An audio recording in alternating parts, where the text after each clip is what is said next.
নমস্কার, খবর পড়ছি Kolkata news TV YouTube channel থেকে। প্রথমে হেডলাইন্স। কার কপালে কি জানা যাবে আজ ভোট গণনার পর। ভুলে যান প্যান কার্ড।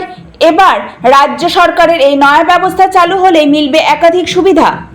ভোট গণনা হলো শহরের মোট 8টি গণনা কেন্দ্রে 8 নিরাপত্তা ব্যবস্থা। ক্লান্তি ভুলে এখনো লড়ছেন ক্যাডাররা। রাজারহাটে আক্রান্ত সিপিএম এর পোলিং এজেন্ট, অভিযোগে তীর শাসক দলের দিকে। এবার আসছি বিস্তারিত খবরে। তার আগে প্রথমেই অনুরোধ করব, আমাদের চ্যানেলটি সাবস্ক্রাইব করুন এবং বেল আইকনটি প্রেস করে আমাদের পাশে থাকুন। অনুরোধ করব, আমাদের কমেন্ট বক্স খোলা রইল আপনাদের জন্য, স্বাচ্ছন্দ্যে কমেন্ট করুন। কার কপালে কি জানা যাবে আজ ভোট গণনার পর। দিল্লির মসনদে পরিবর্তন হবে নাকি প্রত্যাবর্তন হবে, জানা যাবে ফলাফল ইভিএম খোলার পর। সাংঘাতিক এক রোমহর্ষক পরিস্থিতির অপেক্ষা করছে ভারতবাসী। আমাদের বাঙালিদের মনে প্রশ্ন আর এক, কি হতে চলেছে বাংলার ভাগ্য। তাই নির্বাচন কমিশন কড়া নজরদারি রেখেছেন গণনার দিকে। জানা যাচ্ছে সর্বদিক থেকেই বজ্র আঁটুনির মতো পরিস্থিতি। কাউন্টিং সেন্টারগুলিতে ত্রিস্তরীয় নজরদারি, এমনকি সিসিটিভি পর্যন্ত বসানো হয়েছে। কিন্তু তাও সংশয় কাটছে না বিরোধীদের মধ্যে। এদিকে তৃণমূল থেকে জানানো হয়েছে মাটি কামড়ে পড়ে থাকতে হবে। একদিকে বাংলার ভাঙড় থেকে সন্দেশখালী, চারিদিকে কেবল হিংসাত্মক পরিস্থিতি দৃষ্টিগোচর হচ্ছে। ভোট মিটে যাওয়ার পরেও যেন পরিস্থিতি স্বাভাবিক হওয়ার নাম নেই। অভিষেক বন্দ্যোপাধ্যায় বললেন, নন্দীগ্রামের গণনার পুনরাবৃত্তি যেন না হয়। দলীয় নেতাদের এমনই বার্তা দিলেন অভিষেক। অপরদিকে মদনবাবুর হুঙ্কার ছাড়লেন, কাউন্টিং স্টেশন থেকে তো বেরোতেই হবে। ভুলে যান প্যান কার্ড। রাজ্য সরকারের এই নয়া ব্যবস্থা চালু হলে মিলবে একাধিক সুবিধা। কেন্দ্রীয় শিক্ষা মন্ত্রকের পক্ষ থেকে এবার পড়ুয়াদের জন্য চালু হচ্ছে পেন নাম্বার বা পার্মানেন্ট এডুকেশন নাম্বার। বলা হচ্ছে স্কুল, কলেজ বা অন্যান্য শিক্ষাক্ষেত্রে ভর্তির জন্য বাধ্যতামূলক হবে এই পেন নাম্বার। এই কার্ড না থাকলে পড়াশোনার অনুমতি পাবেন না দেশের পড়ুয়ারা। এই কার্ডে থাকবে 11 ডিজিটের নাম্বার বা কোড। পাশাপাশি পড়ুয়াদের জন্য প্রদান করা হবে আলাদা আইডেন্টিটি। গোটা দেশ জুড়ে ব্যবহার করা যাবে এই পেন নাম্বার। এই পেন নাম্বারের মাধ্যমে পড়ুয়াদের দেওয়া হবে একাধিক সুযোগ। কেন্দ্রীয় শিক্ষা মন্ত্রক জানাচ্ছে, দেশের যে কোনো প্রান্তের স্কুল, কলেজ বা শিক্ষা প্রতিষ্ঠানে ভর্তির জন্য লাগবে এই পেন নাম্বার। এছাড়াও এই কার্ডের মাধ্যমে শিক্ষার্থীরা দেশের যে কোনো প্রান্তেই পাবেন মাইগ্রেশনের সুযোগ। এছাড়াও এই কার্ডের মাধ্যমে পাওয়া যাবে স্কলারশিপ, চাকরি ও সরকারি অন্যান্য সুবিধা। ভুয়ো ডিগ্রি নিয়ে যারা চাকরিতে ঢুকবেন তাদের সহজেই শনাক্ত করা যাবে এই কার্ডের মাধ্যমে। ভোট গণনা হলো শহরের মোট 8টি গণনা কেন্দ্রে 8 নিরাপত্তা ব্যবস্থা।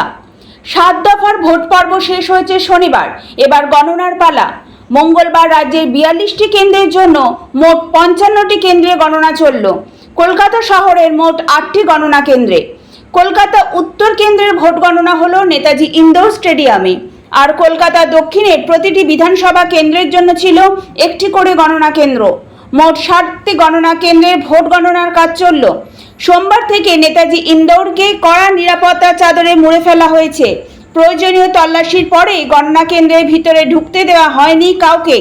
সোমবার সকালে নেতাজি ইন্ডোরে দেখা গিয়েছে, সেখানে শেষ মুহূর্তে প্রস্তুতি চলছে। অস্থায়ীভাবে লাগানো হচ্ছে কোলাপসেবল গেট।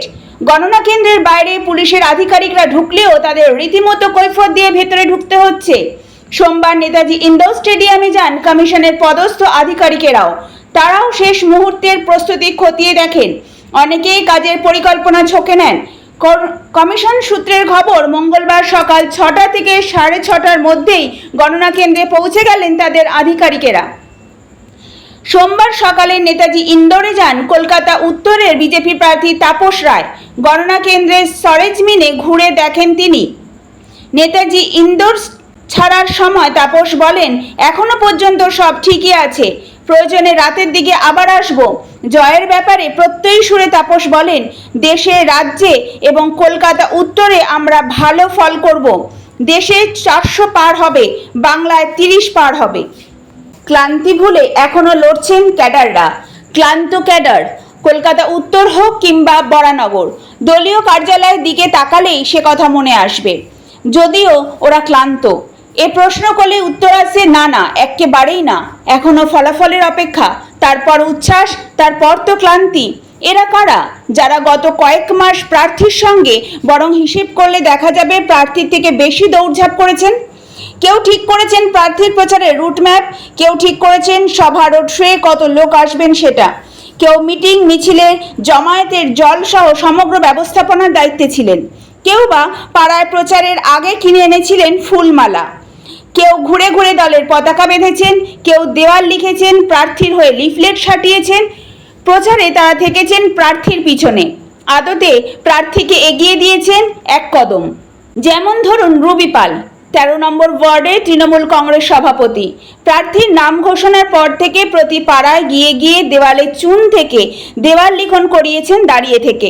প্রার্থী সুদীপ বন্দ্যোপাধ্যায়ের সঙ্গে ডোর টু ডোর প্রচারে গিয়েছেন। একেবারে শেষ পর্যায়ে বাড়ি বাড়ি গিয়ে ভোটার স্লিপ দেওয়ার কাজ পর্যালোচনা করেছেন। কোন বাড়ির দরজায় প্রার্থী স্টিকার পড়ল নজর রেখেছেন সেদিকেও। সংগ্রাম সিনহা রায় প্রার্থীর হয়ে প্রচারে কি করলেন? দীর্ঘ সময় তিনি এলাকার মানুষকে বুঝিয়েছেন কেন তৃণমূল কংগ্রেসের প্রার্থীকেই ভোট দেবেন মানুষ। সঙ্গেই দলের কন্যাশ্রী, লক্ষ্মীর ভাণ্ডার সহ এক গুচ্ছ প্রকল্পের কথা দিনে দিনে তুলে ধরেছেন। অরিত্র পাল, শানুশিখর এই প্রজন্মের অফিস ফেরত নিয়ম করে দলীয় কার্যালয়ে বসেছেন। ওয়ার্ডে বুথে বুথে গিয়ে সাধারণ মানুষের সঙ্গে কথা বলেছেন। ভোটের শেষে এখন এজেন্টদের নিয়ে ভোট গণনার কাজ করে চলেছেন।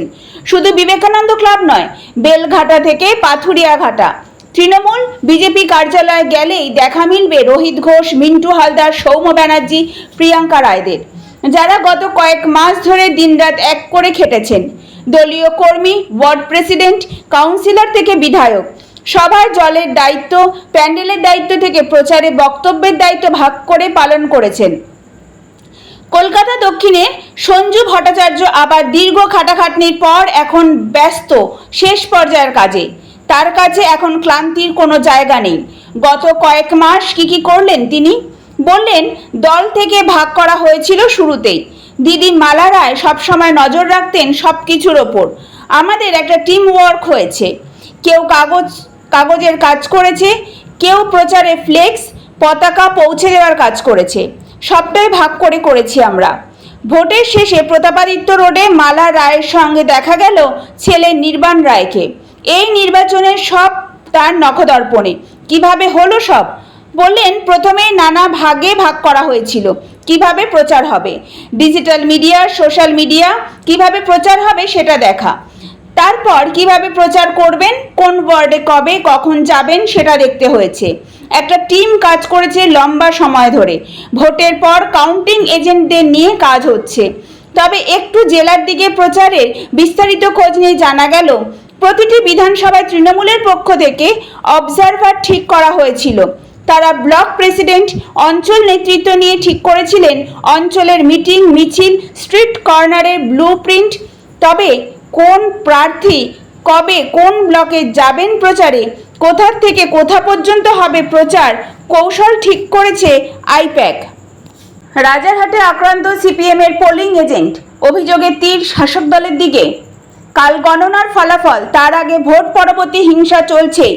এবার রাজারহাটে আক্রান্ত সিপিএম এর পোলিং এজেন্ট, তৃণমূলের বাইক বাহিনীর হামলা। রাজারহাট থানায় অভিযোগ দায়ের সিপিএম এর অভিযোগ অস্বীকার শাসক দলের। ভোটের পরে হিংসা, নদিয়ার কালীগঞ্জে বিজেপি কর্মীকে চায়ের দোকানে গুলি, মৃত্যু নিশ্চিত করতে এলোপাথারি ক্ষোভ। বিজেপি করায় খুন অভিযোগ পরিবারের।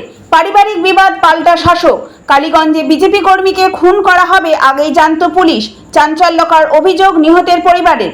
কালীগঞ্জে বিজেপি কর্মীকে খুনে গ্রেফতার এক, এখনো অধরা মূল অভিযুক্ত। জমি বিবাদে হত্যা অনুমান পুলিশের। পুরনো মামলা নিষ্পত্তির কথা বলে রেখেছিল পুলিশ, দাবি নিহতর বাবার। সন্দেশখালীতে ভোটের দিন হামলার অভিযোগে পুলিশি অভিযান ঘিরে ধুন্ধুমার। রাস্তায় নামলেন মহিলারা, আটক করে নিয়ে যাওয়ার সময় অভিযুক্তকে ছিনতাই।